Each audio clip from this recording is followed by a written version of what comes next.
I think this is a horse chestnut tree. I think it is. It's got 5 lobe-like leaves. Don't know if you can see them properly. That end together in a single point. Each leaf comes off the twig separately, I think, unless another twig comes off it. I mean, they've all got a twig to themselves. And then they've got leaves in a lobe shape, thicker towards the end. Then they narrow right to the end. And they all come together in one point. The leaves are about 8 inches long. And they end up being almost circular because they go all the way around. Don't know if you can see it because the council's cut the trees so much. Maybe you can see it more there. Damn, they've cut them a whole lot. They gave loads of chestnuts last year. So the council decided just to be a pain, like they are, and cut them all this year. That was a chestnut tree, that stump. Gave me loads of lovely chestnuts.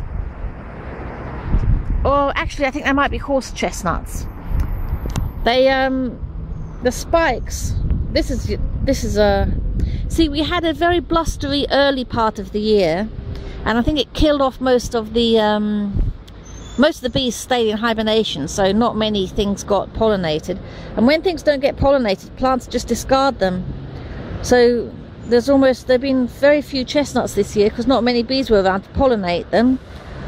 So most of them have been discarded, probably with nothing really in them.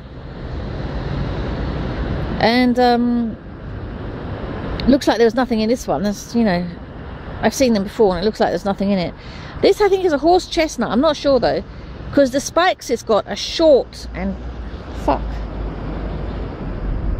Is that still going? Yeah, it is. I think so. Okay, the spikes it's got are short and thick. And I think the sweet chestnut that's supposed to be edible has long, thin spikes, and the horse chestnut has short, thick spikes, I think, and an actual casing.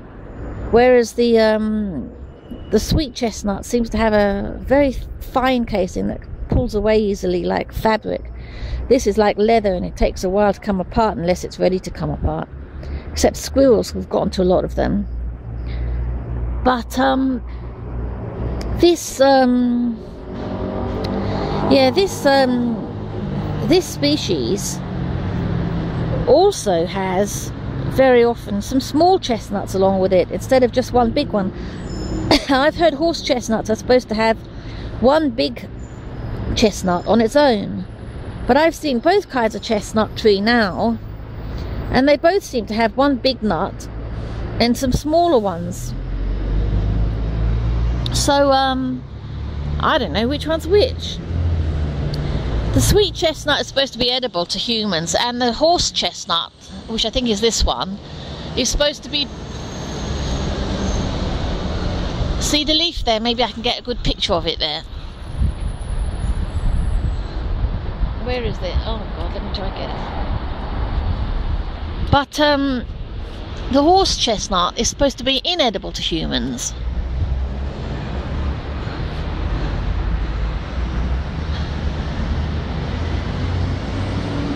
There, right in the middle of the picture, do you see it coming to a point? See those leaves coming to a point? Anyway, I have found that I can eat both perfectly happily. In fact, I've actually never, as far as I'm aware, I've only come across horse chestnuts with those thick shells like I'm talking about now. And I've eaten loads of them raw and cooked and they don't bother me at all. So maybe they're chestnuts instead of sweet chestnuts. Maybe if I tried the sweet chestnuts, I would indeed be poisoned. But I'm not sure which are which. I really am not. So, can you tell me, is that tree, the one I've just been talking about, a chestnut, a horse chestnut rather, is it a horse chestnut tree or a sweet chestnut tree? Thank you.